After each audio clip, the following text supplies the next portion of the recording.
Okay, of all the chapters we've talked about, this one was very electric for me. Not the laughter, not the song, but the dance part. The electric slide? The electric slide, I think I learned how to do it one time, and I felt very guilty.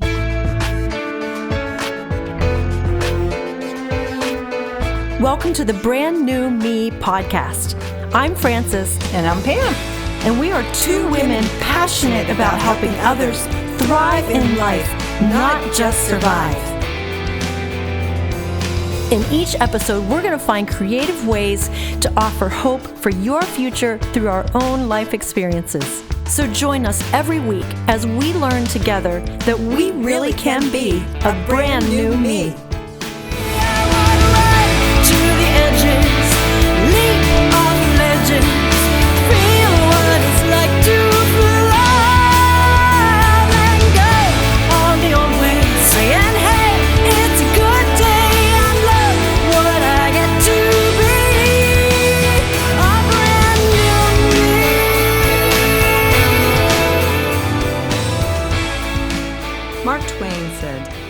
Dance like no one's watching, sing like no one is listening, and love like you've never been hurt, and live like it's heaven on earth. Woo!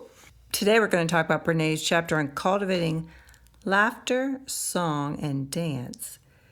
And I love the subtitle, Letting Go of Being Cool and Always in Control. Okay, of all the chapters we've talked about, this one was very electric for me. Not the laughter, not the song, but the dance part. The electric slide? The electric slide, I think I learned how to do it one time, and I felt very guilty, but we're not going to jump there yet. Here's another statement that I liked from this chapter. She said, I am convinced that there's a song, a dance, and a path to laughter for every human emotion.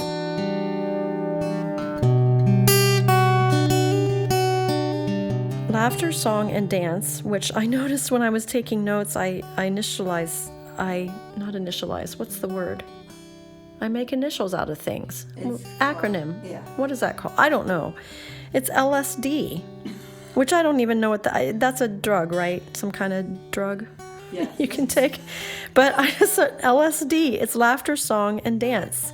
Create emotional and spiritual connection. They remind us of the one thing that truly matters when we are searching for comfort, celebration, inspiration, or healing. And that is, we are not alone. What's so interesting, LSD, which is a drug, when really laughter, song, and dance should be our drug. And it is. When we delve into these things, laughter, we don't have to say much about laughter because we know what it does to us. You can start laughing about something. I'll never forget one time we're in church. We went to another church and we're sitting in this pew and something made the whole group of us want to laugh. The pew was literally shaking. It's one of those times when you think, oh, Lord God, oh, God, help us not. Help us stop. I'm telling you, it revives your soul. I love this. She was talking about her, she's all about data or data, however you want to say it. But laughter, song, and dance create emotional and spiritual connection. They remind us of the one thing that truly matters when we are searching for comfort, celebration, inspiration, or healing. And that is that we are not alone. No, I'm going to laugh because do you not realize that I just read that phrase? Oh, did you? I was... Okay, guys. Oh no, we're not cutting that. It's, that's what I love about you, Pam, is that you make me laugh. And I've always loved that about you. It's the first thing I remember about you. And here you are making me laugh again. So, but it was worth repeating because it was very, very good. When you think about how songs connect people, and I can go into a group of people that I've never met before, share my heart and life through songs for 45 minutes, and I've just made a whole room full of friends because we've connected around songs, we've laughed. There hasn't been much dancing at my concerts yet, but that's a whole different subject. What else do you want to say about laughter, song, and dance, Pam? I want to say her definition because I liked it. Unless you already said it. I don't know. What are we talking No, you didn't. It actually isn't her quote, but it's a quote by Anne Lamott. It says, laughter is a bubbly, effervescent form of holiness. Now that's cool. I love that. Now we'll talk about song. And we know what song does. My experience with song is, you just never feel as good. I remember when I led worship for years, it just does something in your spirit. But not just that, when I sang with Sweet Adelines, I just loved it. I loved the whole, and I danced too, but we'll talk about that later. Even just the singing about love songs or silly songs or whatever just brings joy to your life. I more and more am getting to do programs with senior citizens. That's a picture of my future. But I love to do hymns with them because many churches are not doing hymns anymore. And there's such a connection for that older generation with hymns. And they just, all their bells and whistles go off. And there was one time, I don't know, a year or so ago, I was doing a retreat where it was mostly people, it was people 55 and over. And they had in the schedule an hour hymn sing. And I was supposed to lead it. So we basically sat down with a hymnal and they could choose any song they wanted. We ended up going for almost 2 hours. I finally said, we have to cut this off. It's time for dinner and I love to eat. Right. They were so excited. And if you think about it, it doesn't matter if it's a church or a club or whatever, songs are such a part of our culture and draw people together. I think it was Mary Jo Putney said, we all have a strong pull toward rhythm and movement. It's all in our DNA. Oh, but that's leading us toward dancing. We're not talking about that yet. I did want to say that my life really began to open up when I got my first song idea, and the song was Living Fire, and it came out of a long spiritual season in my life of dryness and of just feeling dead and really just sitting quietly before the Lord, asking him to show me what was going on and how to help me get out of that season. And then one day I went to a church service and there was a speaker and he said one phrase that just completely undid me and I began to weep. I went home and I heard these words and melody in my head and I just sat down at the piano and started writing. And that is like a faucet got turned on. From that moment on, I began writing music. So make my life a living fire, filled with you as my desire, concerned with only you alone. Lord, I no longer am my own.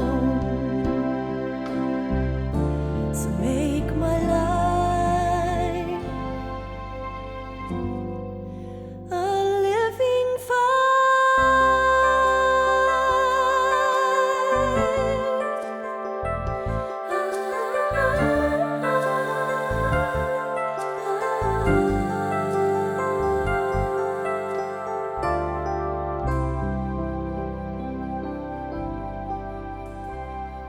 Laughter, dance, and song. I'm with the laughter.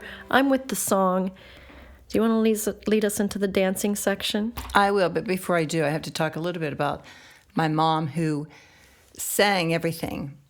I mean, like she just, whatever she's telling you, she'd sing. And then it passed on to me, which then I sing everything. And even my grandchildren say, Grammy, you sing a song about everything. I said, I know, I can't help it. I got it from my mother. And of course, now my daughter sings everything. Give us an illustration. Okay, well, if they'd say I'm hungry, I would just start singing, I'm hungry, I'm very, very hungry. Just anything would come up, you just start to sing. And of course they love it because they think Grammy's funny. And you always want to be funny for your grandchildren. And so now we're going to talk about your favorite subject, dance. So when my mom got saved, she didn't rule us with an iron fist. She sort of just let us, it wasn't, you shall not dance, you shall not do this, you shall not do that. And it was kind of like, you need to let God speak into your own heart and show you what's right and what's wrong. And so I did dance, and I would dance now, and I'll give a very funny example, which was kind of scary. So a couple years ago, Dave and I went on this cruise, and it was a 60s cruise. It was a, oldies cruise. And of course, we were totally all in. We went with some friends. Every time we went, they had 2 oldies groups with this radio station that did it. And so the whole crowd's out dancing, and they're playing these oldies songs. And Dave and I looked at each other, and they looked so stupid. And we said to ourselves, that's how stupid we looked. Oh. And then we went out and danced. And I'm thinking, yeah, this is really stupid. But you know what? It was so fun just to be freeing because we all look stupid. That's what made it so great. But that's kind of my experience with dancing. I feel free when I'm dancing and being goofy and dancing around the living room with my grandkids or just doing stupid stuff because I didn't have that stigma of thou shalt not dance. So Pam and I talked about this before we were recording and decided that it'd be probably really good for us both to share our perspective on dance because they're 2 totally different perspectives of how we grew up. And this one I already shared is very electric for me, but I'm willing to go there and just start opening up about it. Here's what I wrote down. Actually, Brene says dancing is full body vulnerability. Oh my goodness. And she talks about how dancing can be really hard for people because it is, I love that, full body vulnerability. Okay, so what will people think?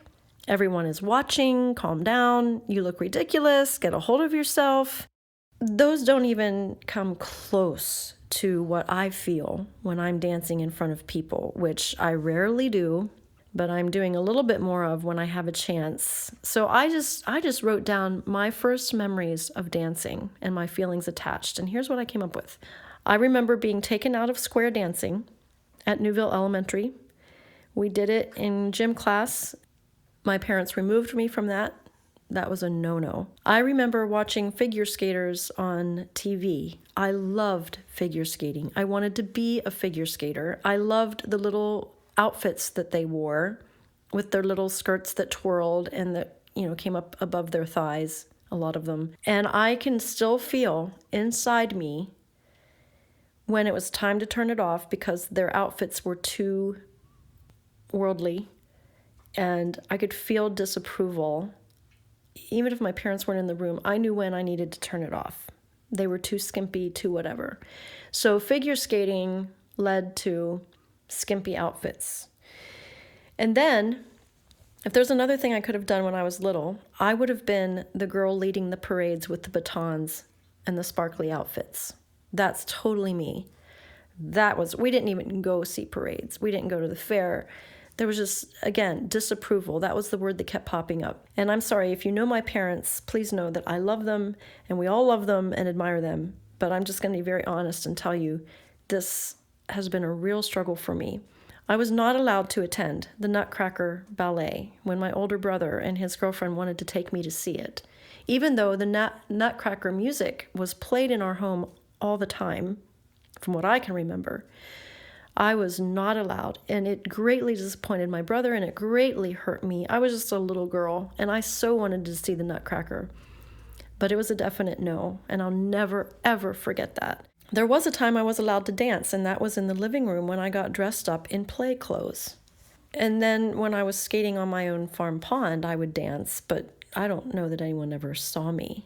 I loved this paragraph that she wrote. It capsulizes part of what I feel. It's not all of it, but it's some of it. It's about minimizing vulnerability in order to reduce the risk of being ridiculed or made fun of. Being, quote, in control isn't always about the desire to manipulate situations, but often it's about the need to manage perception. We want to be able to control what other people think about us so that we can feel good enough. And so in my childhoodness, I wanted to be loved and accepted, and I wanted God to love and accept me. So dancing was never a part of the plan for me. And I shared this with my sister, and so I think I can share it here on this podcast. It really came to a head a year ago when my niece got married in Canada, and we went to a party, her wedding, and there was dancing afterwards, and I just shut down. I couldn't hardly even move. I was sitting alongside in the tent while everybody else was dancing.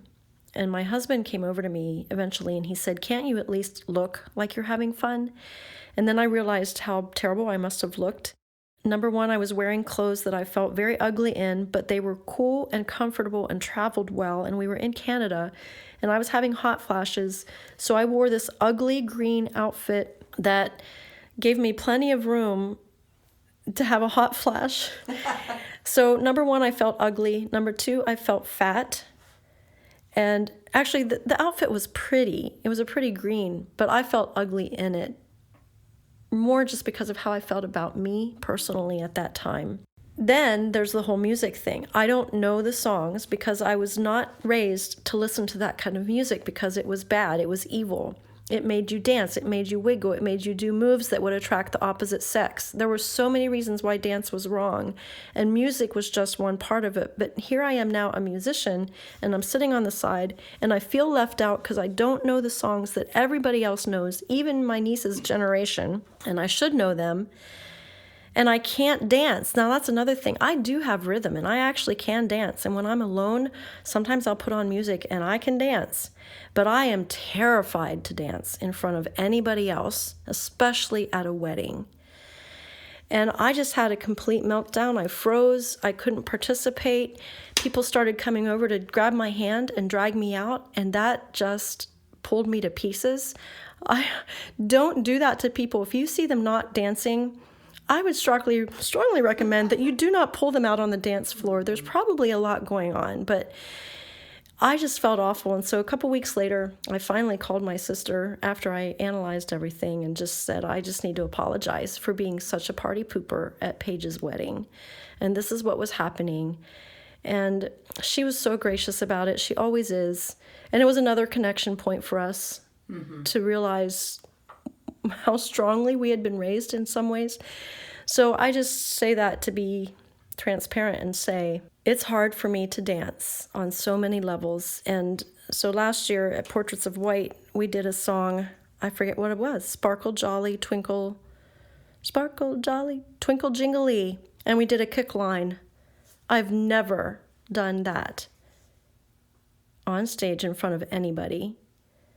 And it took a lot for me to do it, but I had so much fun. And I think it was a breakthrough moment for me to stand on stage and just kick my legs. Some of you, that's going to sound like, good grief, girl, you've got issues.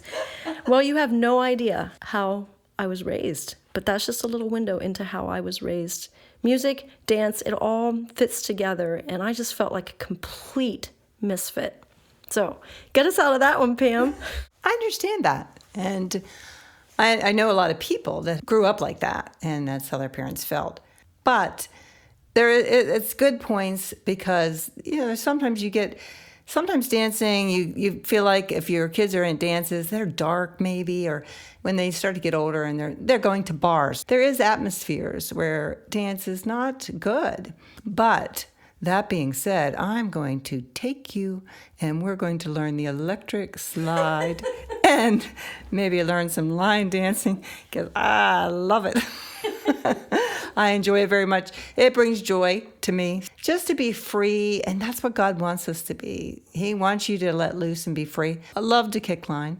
Very jealous I wasn't up there doing it with you, but we just need to ask the Lord, what do you have for me? What's good for me? And then just let him show you. David danced before the Lord. I would love to know what kind of dancing he was doing. I'm sure he wasn't doing the boogie woogie, but I'm sure he was just out of control with dancing. Sometimes you just can be out of control with dancing, and that's when it's really fun. Well, I did note that on her Get Deliberate, no, it was Get Going. She says, dance every day for 5 minutes. So I wrote that down. Now, I'm not saying I'm going to do it, not because I don't want to, but just there's so many other things that I have on my list that I do for 5 minutes every day. But there are times that I will put on old songs that I don't know, that I should know, from jazz era, swing era. They're so much fun. And I put them on, and then Tom and I will dance in our kitchen, and we'll be really silly, because none of the Drost boys can dance. But I've seen when we go to weddings in the Drost family, those boys just get out and have fun. They know they can't dance. They know they don't have rhythm, but they have fun. And I have danced at weddings. I don't know why it was so complicated for me a year ago, but who knows. I just recently danced in the grocery store last Saturday. I was getting groceries, and there was a fun song came on, and I just started swinging my butt. and my shoulders, I thought, I don't care. So I am getting there. I liked her idea of favorite playlists, where she has playlists for Run Like You Mean It. She has another one called Authentic Me. She has one called God on the iPod. And playing your favorite music playlist. That was fun. I'm getting there, Pam, but remember, I just said, don't pull someone out on the dance floor that maybe really doesn't want to. It might not be as fun as you think it is. But I agree. We need to dance a little more, and it's like anything. I think you can throw out anything because it might lead to something else. And it's not the thing that's the problem. It's inside. It's our heart. And we often get way too caught up. I get way too caught up on the outward.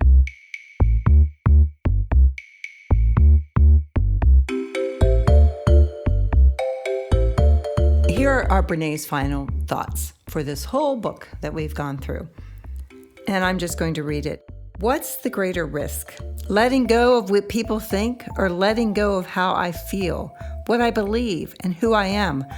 Wholehearted living is about engaging in our lives from a place of worthiness. It's about cultivating the courage, compassion, and connection to wake up in the morning and think, no matter what gets done, how much is left undone, I am enough.